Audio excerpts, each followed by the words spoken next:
Pressure is a part of ministry, but some of the pressure you're feeling might not be coming from the people or the programs or the pace.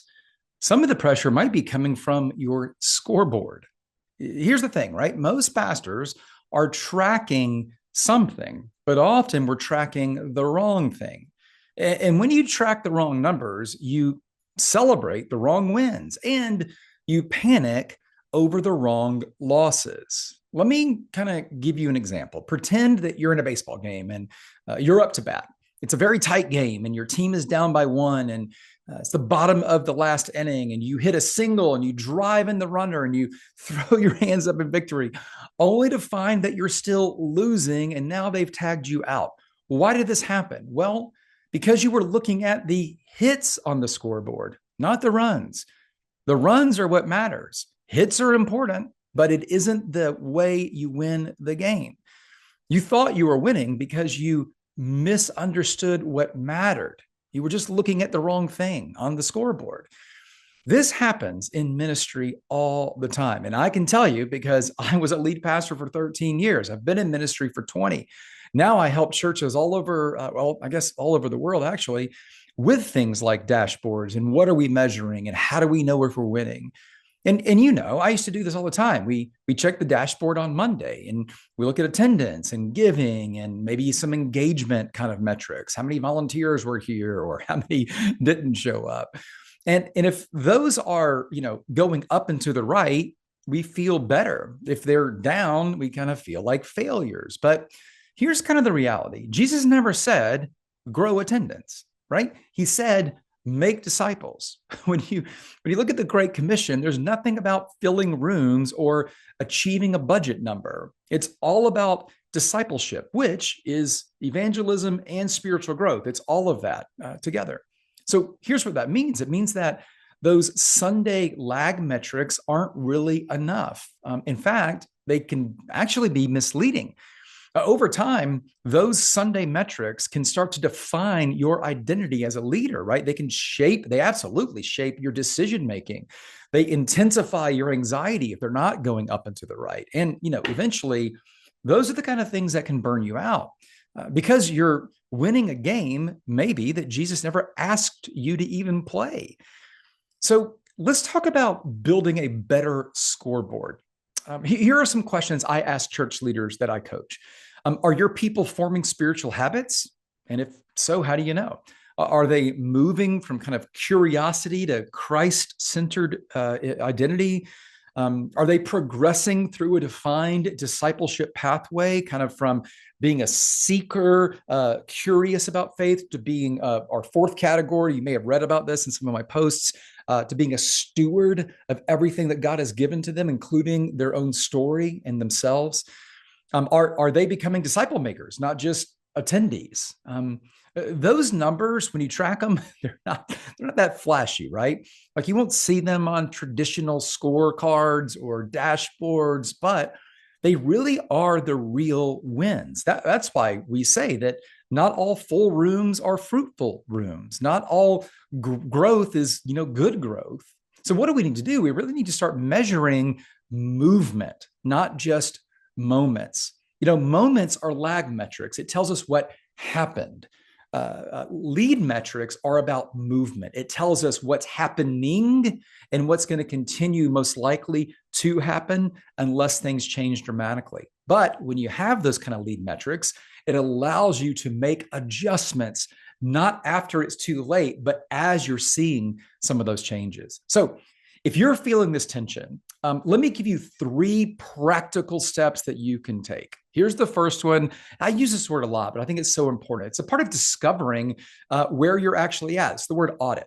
Audit your scoreboard. What are you measuring? What are you, and this is a big one, rewarding? Because as we know, what's rewarded gets repeated. So what are you rewarding? What are you celebrating? What are you reacting to?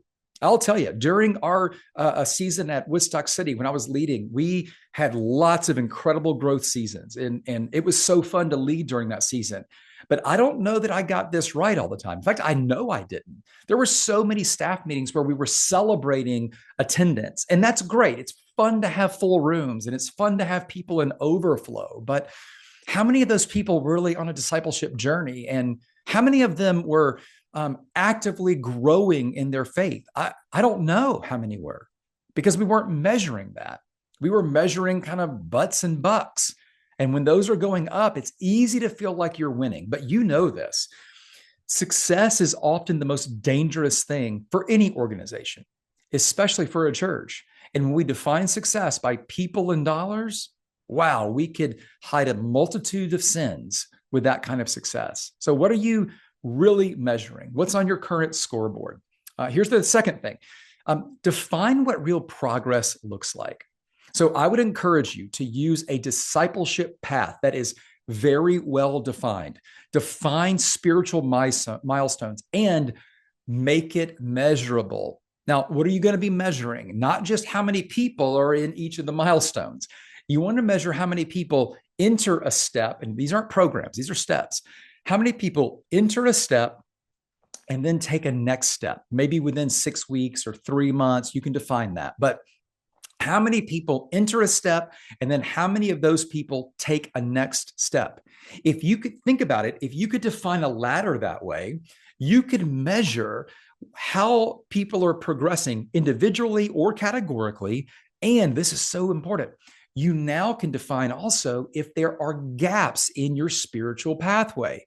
I mean, spiritual growth is a journey, right? Discipleship is just a series of spiritual steps moving you forward in your faith. And so if people are stalling out or retarding in that journey, we want to be able to identify that. How? Well, by building a better dashboard. It allows us to see that. So what does real progress looks like? And it's definitely not attendance and dollars. It's way better than that. And then here's the last thing. Number 3, start celebrating spiritual wins in your church. Like highlight next steps. Obviously, things like baptism you're celebrating, but life change stories, habits that get formed, leaders that get developed. I mean, anything that fits along that kind of discipleship pathway, whatever the milestones are, or whatever the progress that people are making, celebrate that individually, or as I mentioned earlier, categorically. If you need help doing any of that, that's exactly why I lead what I do. There are things I do like pressure valve sessions. Every month, I offer a free 1-hour conversation live with me and pastors just like you, growth-minded, entrepreneurial type pastors. And we relieve one tension. We just take 1 hour, we take one topic, one pressure, and we talk about how to relieve that pressure. I'd love for you to jump on one of those. Go to gavinadams.com and you can learn more.